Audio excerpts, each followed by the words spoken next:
My name is Miss Lizzie. I don't ever smoke the dizzy, but we can always share some ditties. It's just a cup in time. This song doesn't have to run. Life's all of us, not every moment we can be feeling fine.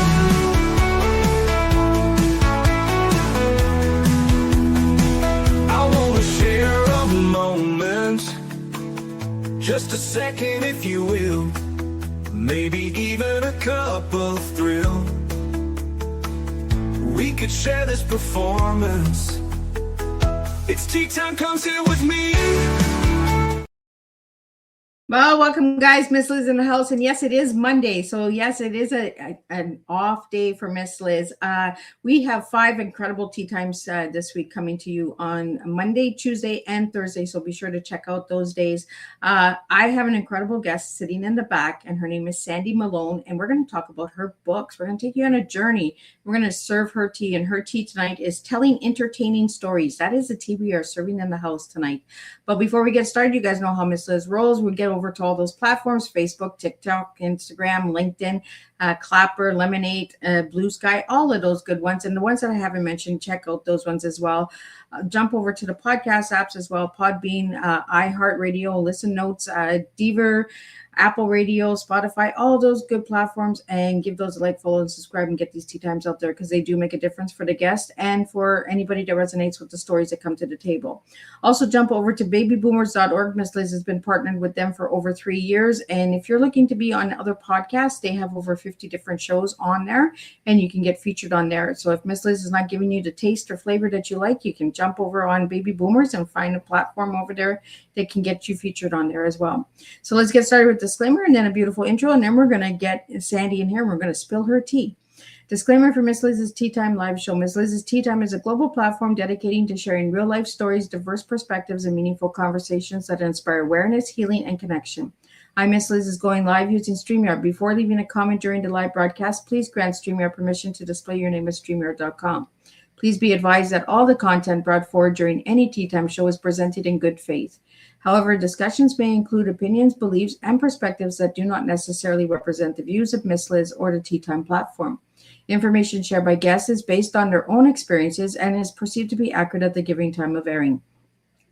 All guests, viewers, and participants are responsible for using their own good judgment when considering any action or decision that may relate to these discussions. Some episodes may cover sensitive topics, including but not limited to trauma, abuse, grief, mental health, and other emotionally triggering subjects. Listeners' and viewers' discretion is strongly advised. Tea Time with Miss Liz is an open discussion forum designed to offer insight, inspire awareness, and create connection. It is not a substitute for professional, medical, legal, or therapeutical advice. If you require professional support, please seek assistance from qualified professionals or trusted resources in your area. If you have any questions regarding this disclaimer or the content of this discussion, you are welcome to contact me, aka Miss Liz, directly at my email at bookingmissliz@gmail.com or visit my link tree at Miss Liz's Tea Time.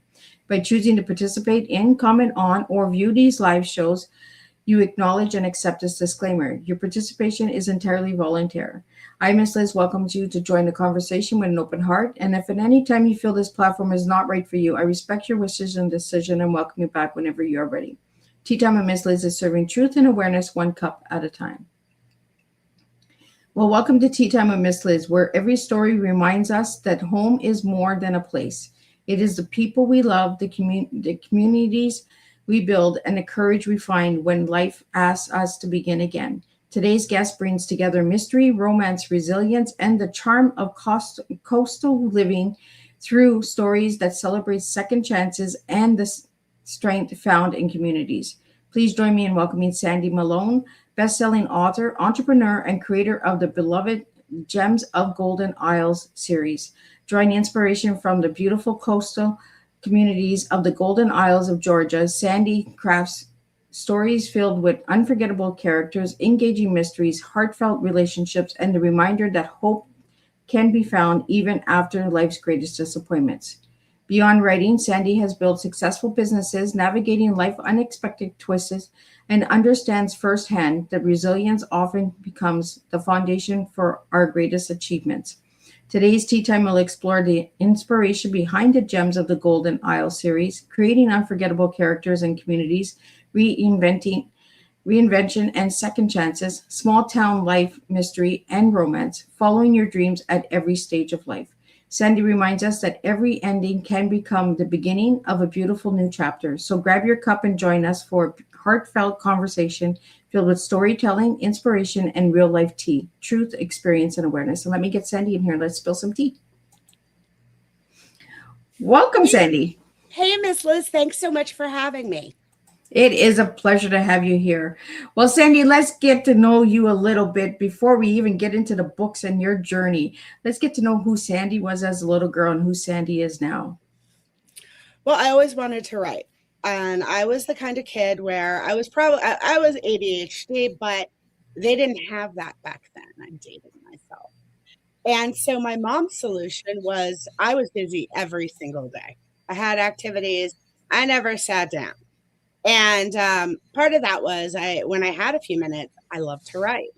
I'd stay home from sick from school and I'd bust out the manual typewriter. And I started a neighborhood newsletter, God help my neighbors.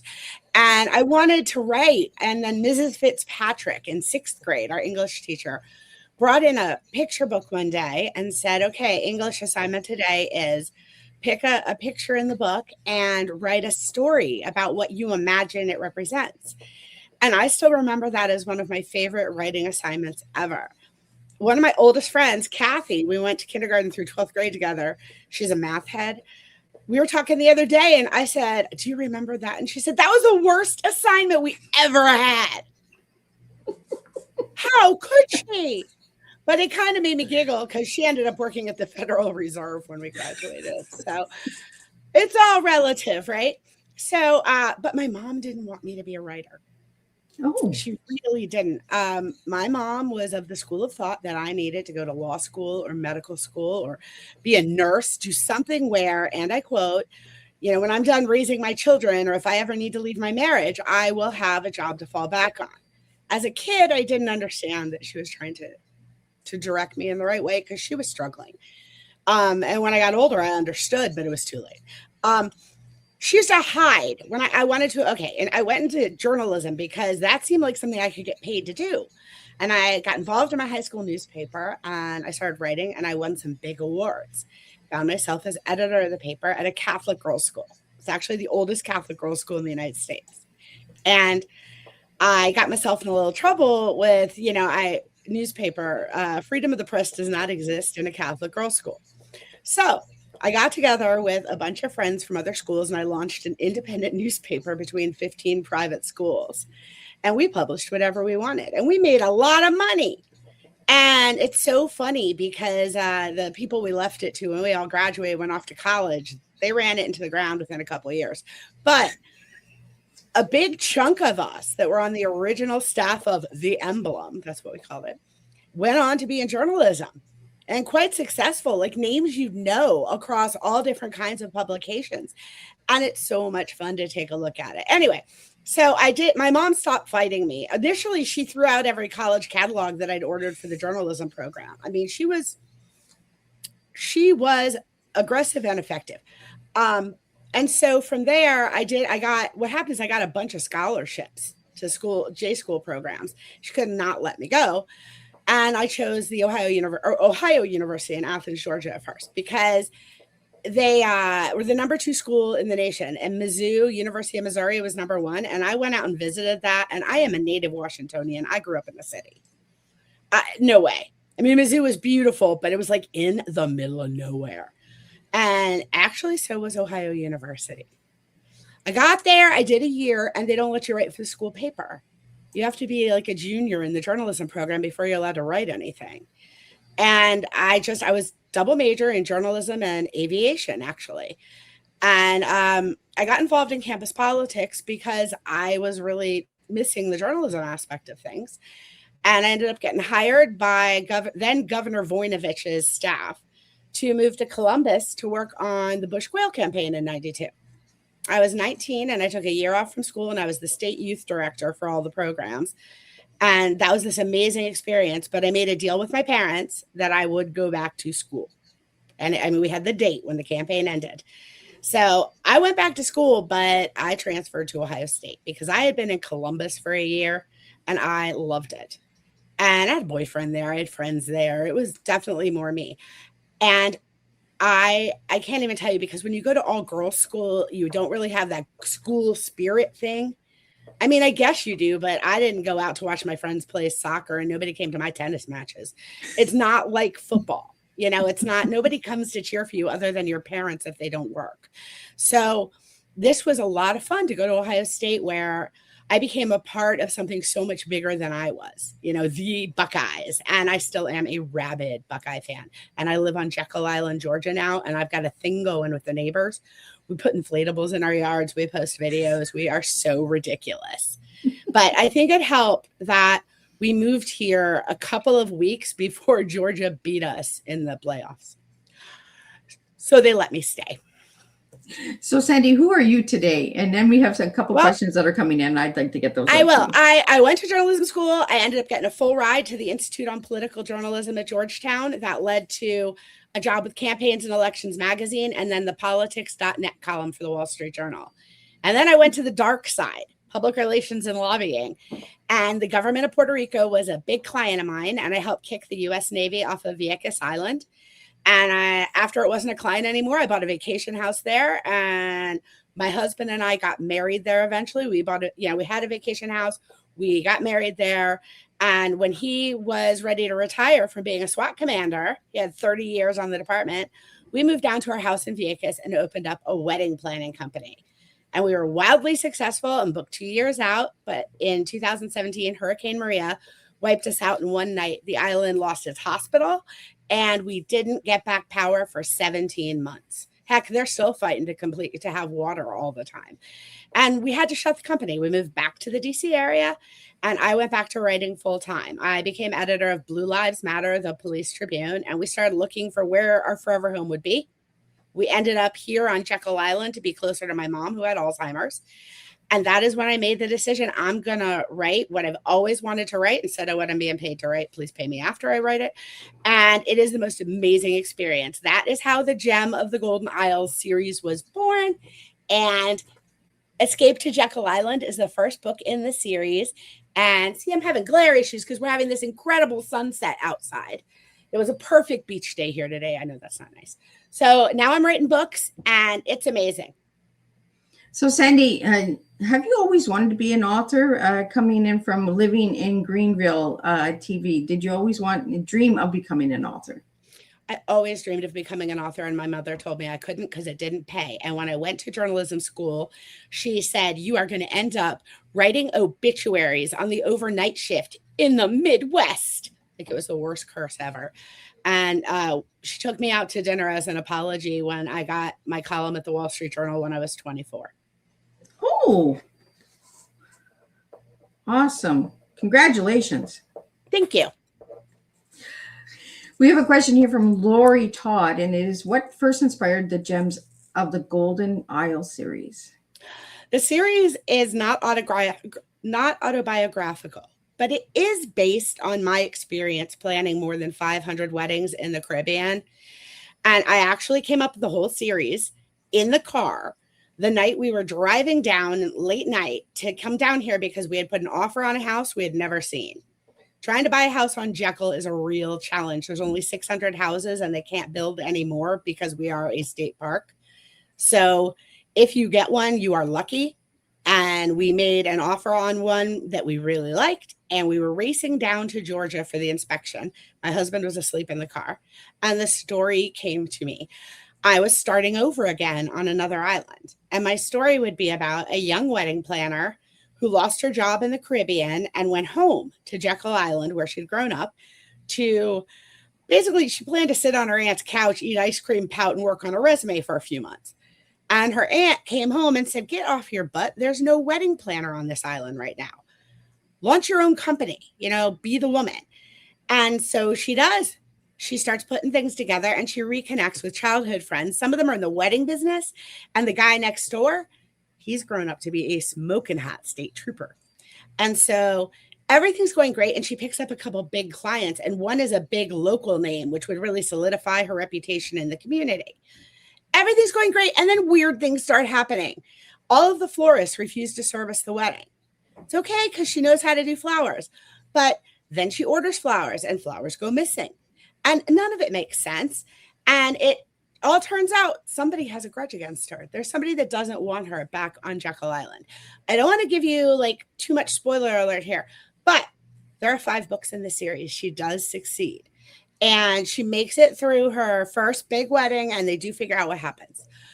But the series goes on to sort of explore how she recreates and builds her life on Jekyll Island. And it's a story about starting over.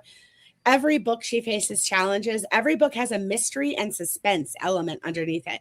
And there's also a storyline that some people might not recognize, but I'm a cop wife.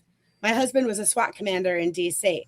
Being a cop wife is very different. I think it's firefighters' wives, cops' wives, and military wives or military spouses whose spouses are on active duty are probably the only people who really understand the general fear of the telephone call or the knock on the door that is not expected. You know, people said, what do you do when you see on the news somebody's been shot in your husband's department? What's the first thing you do? And I'm sure you pray. Well, you do if you don't have kids. Otherwise, the first thing you do is shut down your Wi-Fi or call their school. I mean, it's a different kind of life. And Tally, you get to follow the storyline and see what it's like for Tally to fall in love with and date a member of law enforcement. And it's been read by a lot of cop wives I know. And they said, wow, kind of hit close to home. They knew what I was saying. And I think there's a lot more cop wives in this nation than anybody realizes. There's a lot of law enforcement. So is that your target audience for your series? No, in fact, like I said, if you're not a cop wife, you wouldn't recognize the storyline. But no, mostly it's women. Mostly it's the women readers or people with wedding fascination, but there is mystery and suspense to it. And I've had some guys that have read it that have really enjoyed it. They've said it's not a girl book, but it's marketed for women. You have to love weddings. I mean, what I did is Tally moves back, and the weddings that she plans on Jekyll are all weddings that I planned on Vieques. They're just fictionalized to protect the guilty. Every single story in the first 5 books is a real wedding story. None of it came out of nowhere. And I'll give you an example that's really funny. In book 2, there's a crazy character named Brenda. If you're going to read my series, remember the name Brenda, okay? Book 2. She is real. All right. So she hired me to plan her wedding, and she and her fiance came down to Jekyll Island, and we toured a bunch of venues, and they got into an argument like in front of me at a venue, and that's so uncomfortable, cringe. And but they picked their venue. We signed contracts, they signed leases, big wedding. About a month later, she emailed me and said, we've split up. Shocker. And I was, I'm so sorry. And but she emails me back, don't worry, I want you to hold the lease on the wedding villa, because the wedding was, 14, 15 months out or so. She said, I want you to hold the lease because I'm going to find another groom.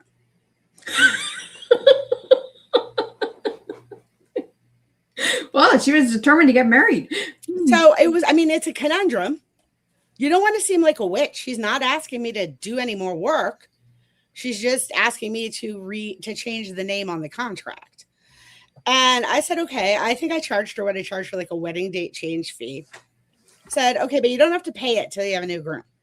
You know, we're not going to talk again until you have a new groom. We don't wedding plan. Nah. Okay. So I thought we were done with her, and she became like the house joke in the office because that's funny. Right.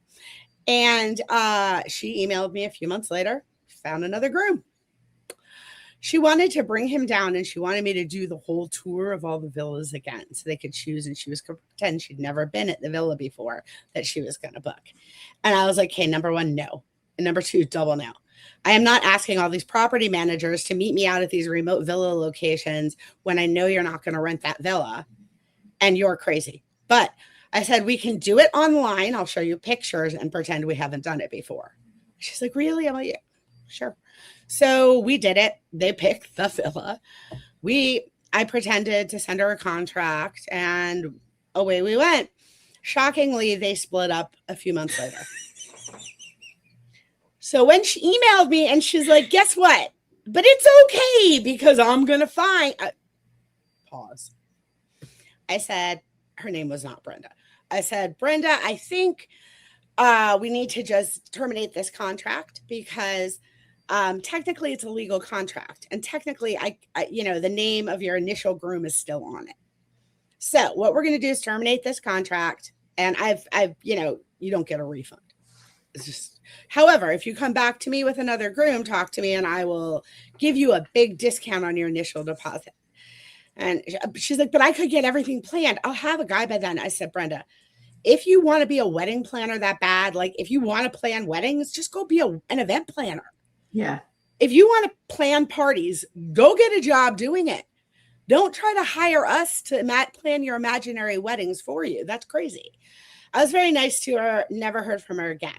So in my book, what I did is I made that Tally story fictionalized to protect that woman so no one would recognize her in her life. But in my book, in book 2, Brenda shows up on Jekyll Island with her resume wanting a job. Well, you told her to go get a job, Sandy. Exactly. Right. And Tally's like, oh. And Brenda, she tells Brenda she's not hiring. She's real polite. And I'm going to give this detail because I think readers will have forgotten it by the time they get to book 2. But it's hysterical because Brenda's like, I'm not taking no for an answer. I'll come back to see you. And then Tally starts getting phone calls because, apparently she showed up at the Jekyll Club Hotel passing out business cards with Tally's logo on them. And then Tally has a wedding that Saturday night. Brenda pops up dressed like her and her other staff members and starts and does the cake cutting. I mean, she launches and runs the cake cutting. And there's nothing Tally and her staff can do without making it obvious they've got a little crisis happening in front of the guests. It's just the craziest story. But Brenda did not follow me back to the United States. So only the Vieques half of that's true. But I used real stories like that. People say all the time, book 4, I think, opens with a miniature dachshund best man eating the wedding rings the night before the wedding. No, do not let your dog carry the real weddings at your wedding rehearsal. Okay. So anyway, people say, is that true? And I'm like, well, it's true. But in my world, it was a Rottweiler. It was the engagement ring. And we have an X-ray to prove it. So, none of the stories are exactly true. I've never had a client that I was snarky about recognize herself. But I had one client who was so crazy. She is 4 different characters in my books because I couldn't write it as one bride because it was too unbelievable. Well, it kind of goes into the question that the luxury rental wanted to ask you was, did any real wedding experiences inspire scenes in your book? And Sandy is sharing some of those. All of them. Everything in that book happened. Okay, book 2 opens with a Noahide wedding. Have you ever heard of the religion Noahide? No. Yeah, neither had I. The clients explained it to me as Jewish light. Now, if anybody's watching and I describe this incorrectly, I apologize. This is what I was told by this particular couple. And her father was like the rabbi of their particular congregation. And he married them. But everything about the wedding was rainbows because they are the followers of Noah. Noahides. And so it was a traditional Jewish service. We had the huppah and the Jewish marriage license and all the special things that needed to be signed. And it was beautiful, except we woke up we had horrible weather for a couple of days before. And I tried to talk to the bride and groom and they were like, it will be outside on the beach. Now, the villa they've rented has this massive facing the water porch cover. That is my plan B. Every wedding has a plan B because if you don't have a plan B, you'll have a hurricane. And so we've got a plan B. Morning of the wedding, it is just not pretty. It's raining, it stops. And I go talk to them and they are like, this is what God wants. That's why it's raining. I'm like, yeah, but that's not what your staff and your guests want. Jeez. So it was very gray, but it stopped raining for a little while. And we went ahead and we set everything up. And the ketubah is the Jewish marriage license. And the ketubah they were using had been hand painted in Israel. And it was super expensive and a gift from, I believe, the grandmother of the bride. Don't hold me to that. And so We have everything set up, and hanging from the hoopah, the canopy, are these paper rainbow beautiful things that the bride and her friends have created. But they're paper. And they weren't even, the bride wasn't even down the aisle when the rain started up again. And I was like, whoa, pause. You're going to get drenched. Like, we can still do this. Nope, I want to do it. I'm so glad we had radios, because I stood up on the porch under the cover. I was so mean. I watched my staff. One of the girls stood out there holding a trash bag with the ketubah, the marriage license, in it. And it was so torrential that a couple of people sort of fell over in the wind. It was just a mess down there. But they had a wonderful time. Bride and groom were thrilled. I mean, at the end of the day, it's only the bride and groom that matter. I want all the guests to be comfortable too. We did our very best. We had every towel in that villa on hand when the people came back in. I mean, it's a wedding that everybody who worked it will never forget, right? But the funny thing was, the next morning, the major newspaper in San Juan, and I think it was the San Juan Star, the English speaking paper at the time, but again, don't hold me to that. It had, or might have been, no, it was El Nuevo Dia, the big Puerto Rican one. Here's the deal. There had been some big editors from that publication staying at a villa 2 doors up. And they were standing on their porch watching the wedding on the beach during this torrential rainstorm. And so they took a photo and they put it on the front page of the paper with a caption, something along the lines of, check out these crazy gringo brides. And it made me laugh really hard. I showed it to the bride and groom just because if they were going to be upset, I mean, there's nothing we could have done about it. They thought it was hilarious. But I mean, you can't make these things up. So I use these sorts of stories all through my book. Every one of the crazy things is real, just fictionalized, so that when the stupid stuff comes up, nobody's feelings get hurt. So Sandy, you have 5 books out, and one book, Treasure of Jekyll, won an Impact Award. So let's talk about that, because we have a couple of watchers and listeners that are asking about this award. We have one that's from Luxury, and she said, congratulations on the International Impact Award, Book Award, well deserved. And what does that award mean to you personally? Well, thank you so much first. It means a lot, because I don't think these books are just straight romances. They definitely are romances, but the mystery and suspense aspect is really important to me. And a lot of people, I don't know, this whole thing with writing spicy romances in, and I can't do that because I have 6 teenage grandchildren and 5 of them are boys. And I'm close to them, and I won't be able to have holiday dinners with them and sit across the table if I write anything that makes them blush. So I was very excited to have mystery and suspense really stand out in these books. And again, it's really exciting, and I'm honored. So, Sandy, I want to talk to you a little bit about the hurricane, because a lot of people might not know about the hurricane, and we have a couple questions here about the hurricane. You spoke a little bit about it. Hearing how Hurricane Maria changed everything is incredibly moving. You shared that right at the beginning of the show. But what was the hardest part about starting over after Hurricane Maria? Well, I want to be clear. I wasn't on the island when it hit, because storms don't hit when I'm on the island. Okay. But we always went home in September. Well, actually, not always. After the first few years in business, when we got to a financial position to pick and choose a little more, we decided to always take September off. Number one, it was our own wedding anniversary. And number two, it is miserable to talk brides off the ledge every day while they're watching the Hurricane Channel. Like, it's going to be fine. It's going to be fine. I was going to end up in a funny farm. So we took September's off, and we kept a condo up in the DC area because nobody loves us enough for us to stay with them for extended periods. And so we'd go up there, and first Hurricane Irma hit, and my best friend Yaya was still on the island. She worked with me. She was my best friend, and she looked after our house when we were off the island. And I talked to her once. She got a signal through once after Hurricane Irma because they didn't get power back. And then Hurricane Maria hit. And that thing hit, people talk about, it hit Fajardo, it hit Ponce as a Category 5, the eastern tip of Puerto Rico. No, it hit Vieques first because we're 7 miles off the eastern tip of Puerto Rico. And it just flattened the island. If it wasn't concrete, it was destroyed. It was as bad as Hurricane Hugo. But The difference was that, 30 years earlier when Hurricane Hugo hit, the U.S. Navy was still there. They're the ones who cleaned up the island from the hurricane. And, the military was kicked off the island in 2003. So by 2017, we had a poor excuse, like a dock in the box for a hospital, but that thing just in the storm. And it was a bad situation. Everybody was in the dark. There was no power. There was no water. The airport was largely destroyed. They were having to come in with helicopters and small enough planes that they could still land. The ferry ports, disaster. And so there were no ferries that were able to go. Everything was just a mess. And initially, Vieques wasn't on anybody's first priority list because San Juan was in just as bad a shape as Vieques.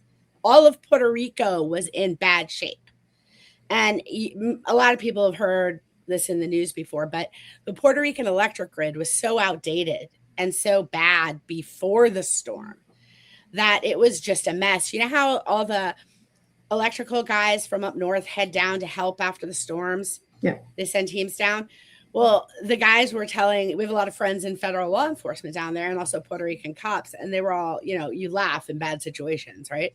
And they're all laughing because these guys, half of them have never seen electrical systems like what they're trying to fix in Puerto Rico.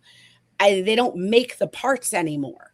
It's a disaster of epic proportions and nobody could get a cell phone signal out. My husband and I immediately jumped into helping to evacuate people. And we worked with a group of other residents who were off island when the storm occurred. And we coordinated with other homeowners. We sent in private jets. We went as soon as the local airplanes could fly, we did that. I mean, we worked so hard to try and get people out. One night I got a phone call on through Facebook Messenger. My phone rang.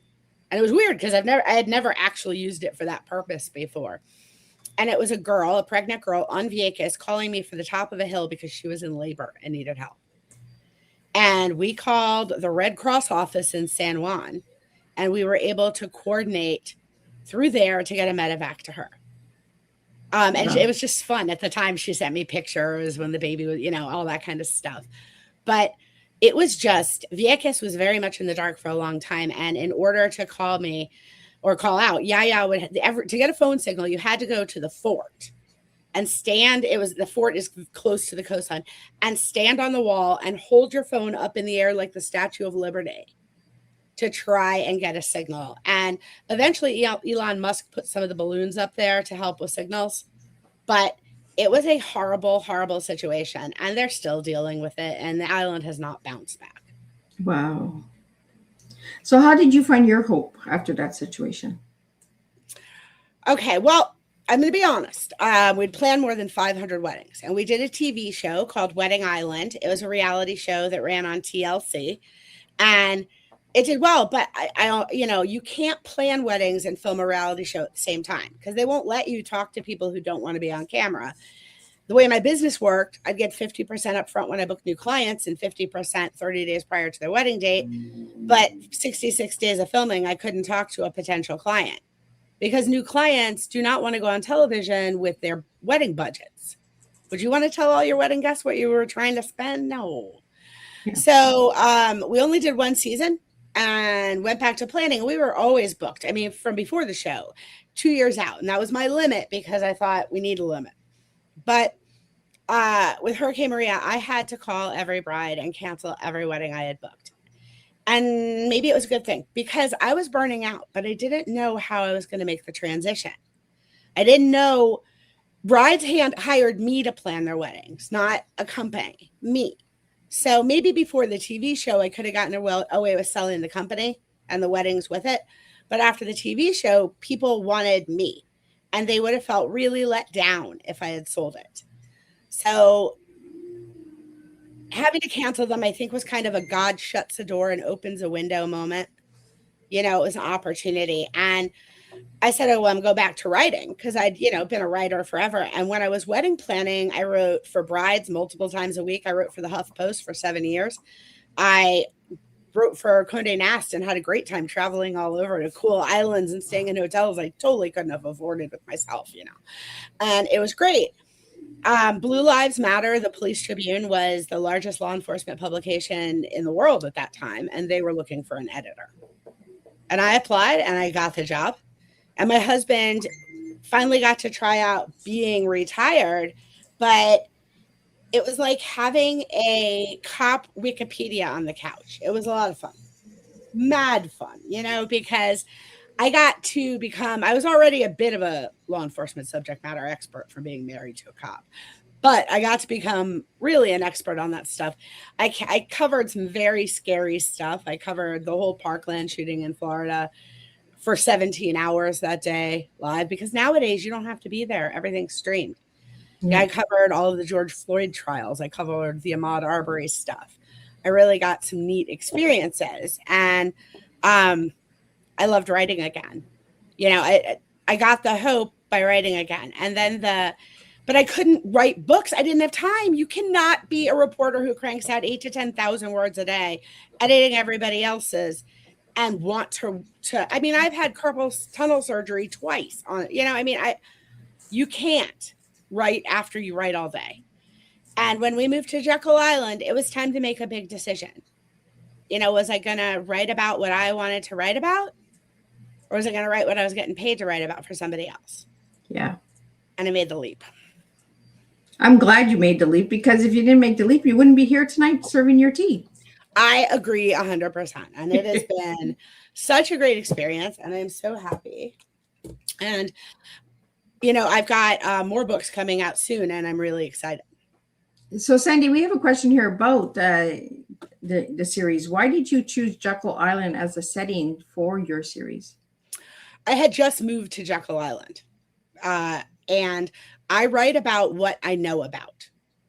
You can't write about places you haven't been, in my opinion, because I hate it when I'm reading a book and they get something wrong. Like, I'm from DC. I know DC. I grew up there. Do not write things about my city and try and tell me that's how they are, because that doesn't work for me. So, Sandy's coming for you. I emailed an author that I admire and follow the other day to be like, okay, you keep using Silver Springs, Maryland in your books. It's Silver Spring. I was born there. I know. I'm just helping. So I don't write about things I don't know about. And I was learning about Jekyll, and we'd been here a little over a year when I wrote the first 2 books. And so that's why. Well, Sandy, we have a comment here. Your journey reminds us that setbacks don't have to be the end. I think they're the beginning, right? Like you said, shut the door and open a new window to a new opportunity that we might not have seen or were aware of until that setback came. I think when things seem the darkest is when you have to, just keep an eye out for the light. It's coming. It's there somewhere. You just have to keep an eye out for it. And I always say it's always better in the morning. You'll never figure things out at night. Absolutely. Well, Sandy, we have a question here about the characters. Which character was the most fun to write? Was it Brenda or was it Tally? I mean, Tally's the most fun to write, but I'm not Tally. And I'm sorry, I'm having shadow problems, so I apologize to your viewers. Tally was the most fun to write, but I'm not Tally. If I'm anybody in the series, I'm Isabel. But I think Tally is me and every wedding planner I worked with. Because I had interns the whole time I was there, and I had account executives and stuff like that. And I called these girls when I started writing, and I said, hey, what are the best stories? And I had forgotten some of them. Kayla cracks me up all the time because she had a wedding from hell as her first wedding, and she remembers it in such detail. And Kayla ended up being a character in my book. I love how you brought people in, like real people in, and threw them into the book. Has anybody ever noticed that they're in those books? Oh, I don't do it without permission. I mean, everybody who's real in the book, I have their permission. And what cracks me up is people want to be in the books. People will come by book signings and be like, so how did we get to be in one of your books? So I did a drawing at one of my book events, like, winner gets to name a bride and groom in the next book. And they got so excited. So I don't know. I think maybe some of the charity stuff I do, we might auction off some appearing in the books. But I mean, it's fun to write about really good businesses here on Jekyll, right? And if you need to have a venue, why not use a real one? You know, when I got the series sent to me from Mickey, I was like Jekyll, like I was thinking of Jekyll and Hyde, but it, you know, when people hear the word Jekyll, do they come to you sometimes at book signing and say that they were expecting that kind of flow in the book, or? No, because my covers give them the idea to travel guide to someplace, so they've already figured it out. Can you show us some of the covers of your books and tell us Yes, how you got the covers? All right, so let's give credit. This one is a really cool picture. Hold on. I'm having shadow issues, and now you can see my circle light. All right, Escape to Jekyll Island. That picture was taken by Jolene Toth, who is the general manager of our garden center here on Jekyll Island. And she's awesome, and she's a girlfriend of mine. And I saw the picture posted by her, and I said, "Can I have it?" And then she said, "Yes." Okay, let me grab the others. Okay, hang on. Ouch. Okay, book 2, book 3, book 4, and book 5. All righty. So next time I'll have them all right next to me. All right, In Bloom on Jekyll is fun. It shows the Jekyll. I'm going to turn off the slate and see if it helps. There we go. All right. So there we go. That's the In Bloom on Jekyll. And that's the historic Jekyll Club Hotel where the Astors and the Goodyears and the Pulitzers used to go in the winter. It was a hunting lodge. And it's pretty amazing. That's where the Federal Reserve Act was written, in the middle of the night. And all kinds of famous people hung out there. And then after World War II, when the millionaires came back to take back the island, the governor of Georgia handed them a check and said, "Eminent domain, now it belongs to the state." And they made us a state park. Pretty neat. That's why I get to live here. But they have maintained, renovated, restored the original historic hotel, and you can stay there. I had my anniversary party there last year. It's really neat. Okay, Treasure on Jekyll is the one that won an award. And I'll tell you, the neat thing is we have a treasure hunt on Jekyll every year, January and February. And the treasure hunt is to find these really cool glass fishing globes. And they're all hand blown and they're gorgeous. And now they use plastic balls with a number in them and to go claim your glass float. But once upon a time, they actually hid the floats. And people come from all over the world in January and February to hunt for these things. So I incorporated them into one of the weddings, which is how the book became Treasure on Jekyll. In the Shadows on Jekyll is book 4. And the couple on the cover is actually real friends of mine getting married on Driftwood Beach. We changed that cover the day before we went to press, because Becky sent me the picture from her wedding. And I said, "Oh my God, that's so good." So that's book 4. And book 5 is Christmas on Jekyll. And that is, again, the historic hotel. And we have something here every December called Holly Jolly Jekyll. And if you've never heard of it, we are the biggest light show in Georgia. And people come up from Florida and everything else.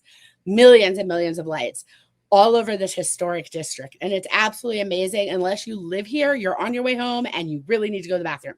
In which case, you're going to be stuck behind everybody driving the exact speed limit, because you can sing the Christmas carols to match the light displays if you're going the right speed. Wow. You know, I'm learning so much from you tonight, Sandy, and for my listeners out there. Sorry, turn my lights back on.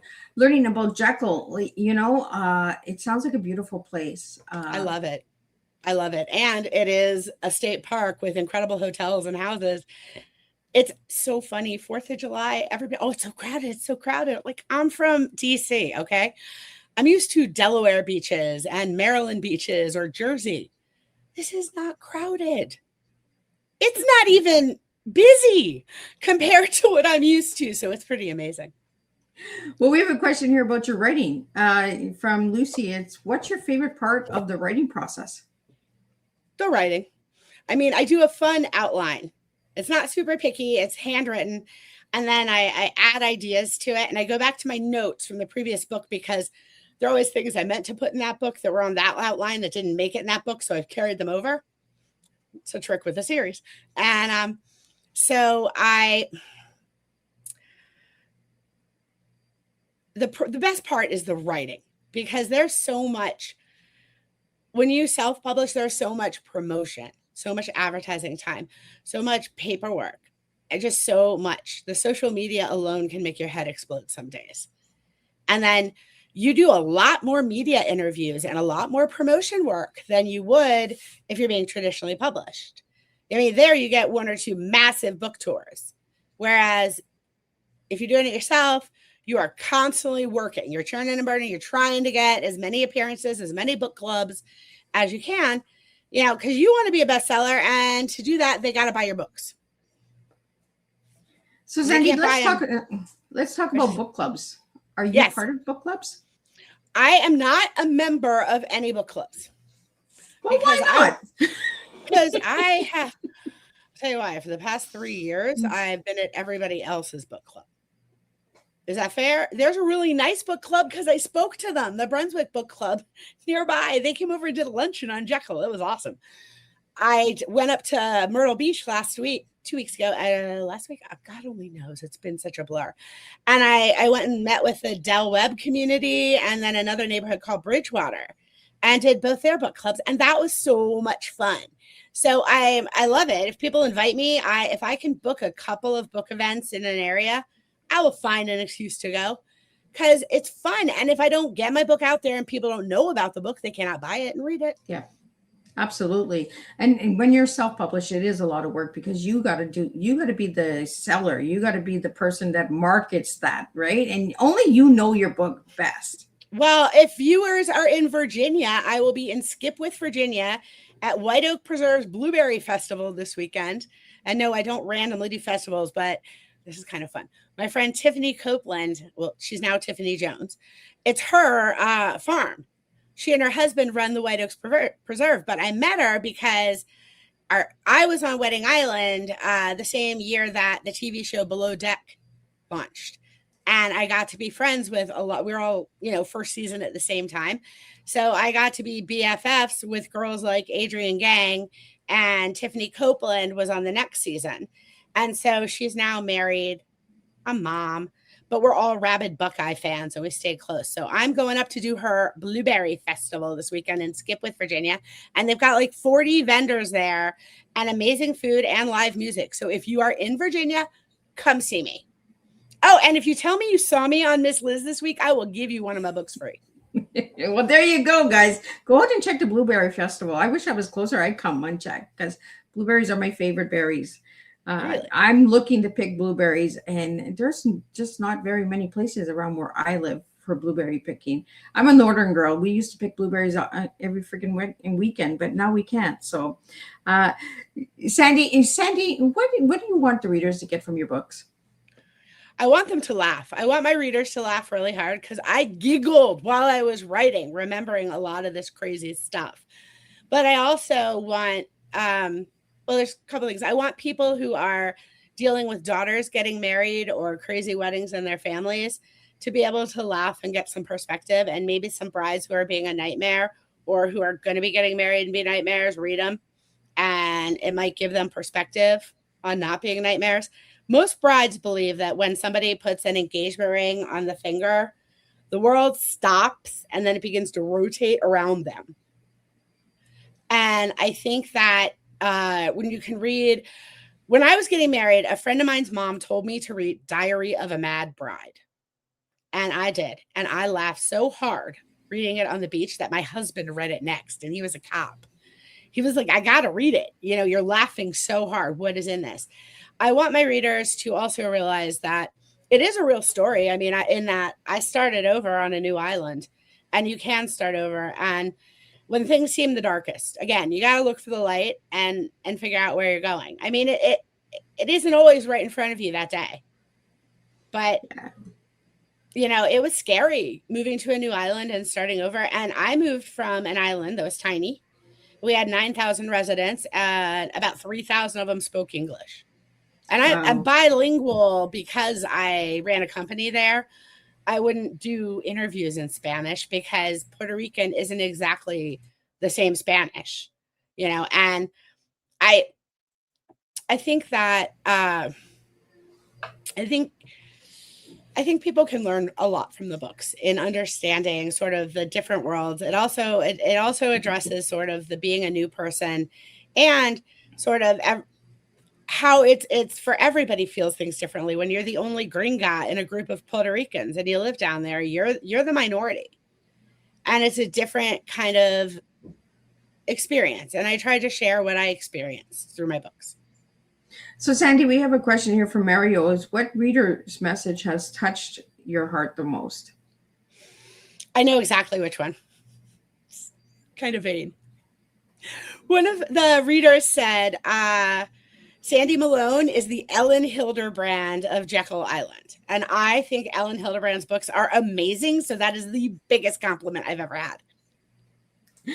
Well, Sandy, I got a couple of lightning bolt questions here for you just to answer. And then we're going to get into your tea.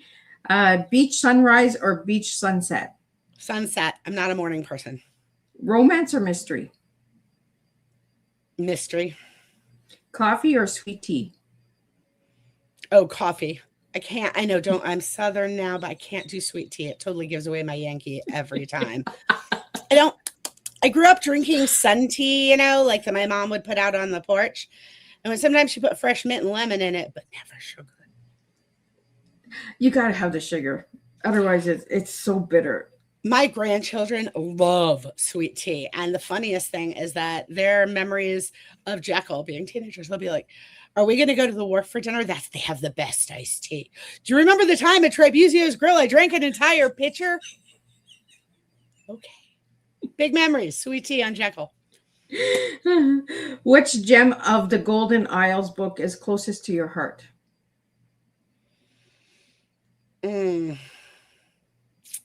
Probably book one. Book one, Escape to Jekyll Island. I came up with that story when we finally arrived in Jekyll that night. My husband went to bed and I got out a fresh pad of paper and outlined everything I thought of in the car because I was so afraid I'd forget anything. And I think that was the first time I sat down and let myself really write fiction. And I think it'll always be my favorite for that reason. I think book 2 is the funniest, though, In Bloom on Jekyll. I think it's the funniest of them. And Sandy, one word that describes Jekyll Island for you? Magical. Oh. And what would you advise somebody who's listening to tonight's Tea Time to check out about Jekyll Island? I'm sorry, what would I advise them about what? To check out on Jekyll Island. The Jekyll Island Club Hotel. I mean, it is so cool. When World War II started, and the U-boats started bombing our merchant ships along the coastline, at that time, 1/6 of the world's wealth was here on Jekyll Island at the Jekyll Island Club Hotel because they were just going to wait out the war. But when things started blowing up along the coastline, they had to evacuate them really fast. And a lot of them had come down on their yachts and they couldn't go back that way. So the Brunswick train station was very, very busy. It is really neat. There's so much to do. Also, we have the Southeast Georgia Sea Turtle Center. And it is like we have some of the most turtle nestings on the entire eastern seaboard. And it's such a cool island. We have alligators everywhere too. And we've never had an alligator bite. But we have cool alligators you can go see, like in certain ponds, and there's viewing platforms. So, Sandy, we have a question here. Was there any crazy groom stories that you'd like to share? Oh, we had some really bad grooms. I mean, I went through a weird transition. In the 11 years I was planning weddings, in the beginning, the guys were all like, tell me where to be, what to wear, when to show up. That's all that mattered. They didn't really have opinions. But say 5 years into it, the guys started participating in the conference calls more, and they had more opinions because I think millennials have more opinions. It's the guys have opinions on this stuff. It's okay to have opinions. But probably the worst groom I ever dealt with was a firefighter, and his bride's name was Mary Jane, and she was sweet as can be. And I really enjoyed planning her wedding. And he had zero opinions. The couple conference calls he did, I'm pretty sure he was watching football or the basketball game while we were doing it. He did not care. And he arrived on the island with his buddies that were his groomsmen. And they all brought, those Sharps containers, a small one, like in an ambulance. They brought those and they drank out of them all weekend. That's a large quantity at a time. And they were so drunk. And he wanted to choose the spot on the beach where they were going to get married. Okay, that's fine. I mean, by all means, come set it up. We don't want to. It's hot. And the problem is you got to be there on time. I made it very clear to the groom. The wedding is at 5 o'clock. guests will start arriving at 4:30. You've got to be there no later than 4:15 to tell us where you want the chairs. And, they had music down there that involved a generator to power thing. I mean, we had some setup to do. 4:30 comes, he's still not there. 4:45 comes, he's not there. The first guests are arriving, so I have my team go ahead and set up the ceremony. He showed up at 5:05, and people are seated already, right? I think we had the bride holding in a car down the road already, and the groom was late because they were drinking. And wait until after the ceremony to get housed, guys, big day. And so when he showed up, he goes, "This isn't the way we wanted it to face." Okay. Understand something. The background view was the water regardless. It was just about, do you want to be angled this way or angled this way? And what he and the bride had talked about was angling this way, but nobody told us. And they didn't show up. And I had actually told him, if you're not there at 4:15, we're going to set up. He got there and started screaming at me in front of all of the wedding guests. Screaming at me. And he was like, "You will move it right now."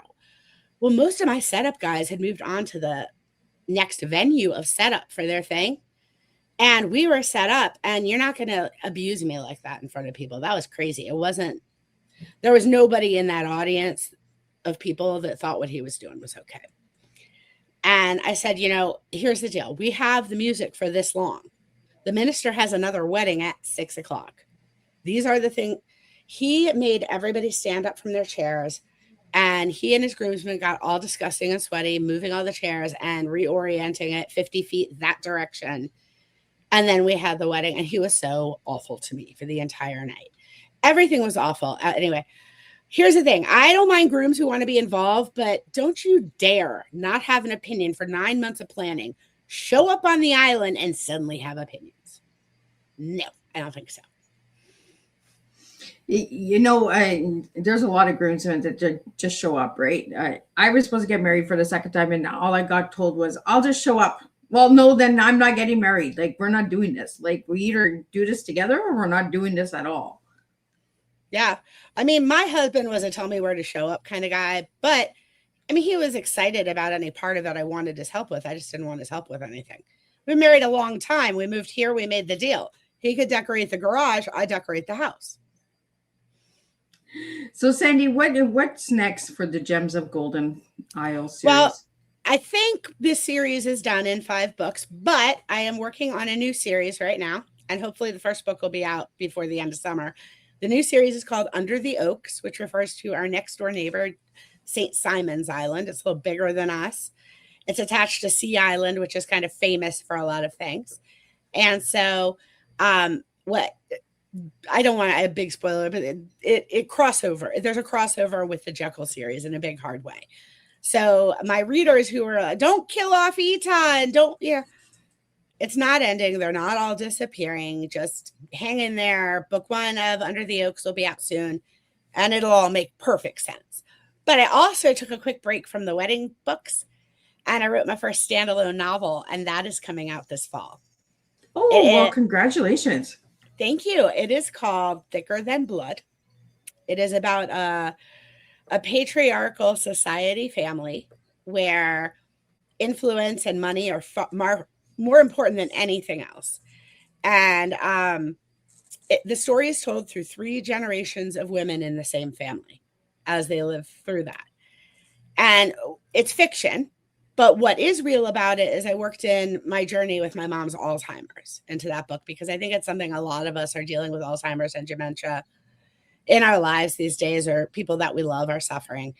And it is, I try to put some of the truth of my journey into the fictional story. I've always been a mad fan of the early V.C. Andrews books. So when I started writing this, I pictured that original cover from Flowers in the Attic. It was like big dark roof with a little window with a glow, and then you opened it and she was in there. There's a flower.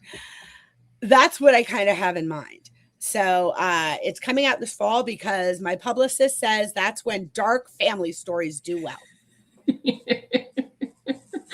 Well, Sandy, what is your final message to all the listeners tonight? Well, it's been such a pleasure being here. And I think my message is read everything. And if you like to write, just sit down and start writing.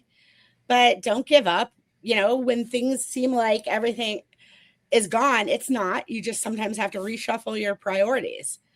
I never thought I would go from, I mean, I always wanted to write books, don't misunderstand. But my mom told me I couldn't. You can't make money doing that. And that's not what we're sending you to college for, you know? And now I'm doing it. And it's the most amazing thing in the world. And whether for you it's writing or singing or going back to school to become, I don't know, a medical professional, it's all there. It'll all happen. You just have to look for a little bit of light in the darkness and hang on to it. Well, thank you so much, Sandy. It was a blast having you here. And I just love your sense of humor and that. And I love how direct you are, because, you know, that's where the fun is. That's where I have the most fun. So thank you so much. I'm just going to do a quick recap of what tonight's tea time was about. And I will be back tomorrow and we'll do this all over again, guys. What a delightful and inspiring conversation tonight. Sandy, thank you for sharing your heart, your creativity, and your passion for storytelling with this Tea Time community. Your stories remind us that no matter where life takes us, there is always room for hope, friendship, love, and new beginnings. Tonight, we explored resilience, reinvention, community, storytelling, and the beauty of finding joy in the simple moments that make life extraordinary. One of the strongest takeaways from tonight's conversation is this: every chapter of our lives has value. Some chapters bring adventures, some bring heartbreak, and some bring healing. Together, they create the story of who we become. Through the Gems of the Golden Isle series, you've shown us that strong communities, meaningful relationships, and believing in second chances can transform even the most difficult seasons into something beautiful. As we close tonight's tea time, I leave everyone with this thought: what new chapter might be waiting for you if you trusted yourself enough to turn the page? Because life is not measured by the storms we've endured, it is measured by the willingness to keep writing the next chapter. Thank you, Sandy, for reminding us that hope is always worth holding on to, and that every new beginning starts with the courage to take one small step forward. Until next time, keep believing in second chances, keep telling stories that inspire, and keep serving real life tea, one conversation at a time. And tonight's takeaway was life's greatest treasures are often not found in places, but in the people we meet, the hope we carry, and the courage to begin again. And I'll see everybody tomorrow, and we'll do this all over again.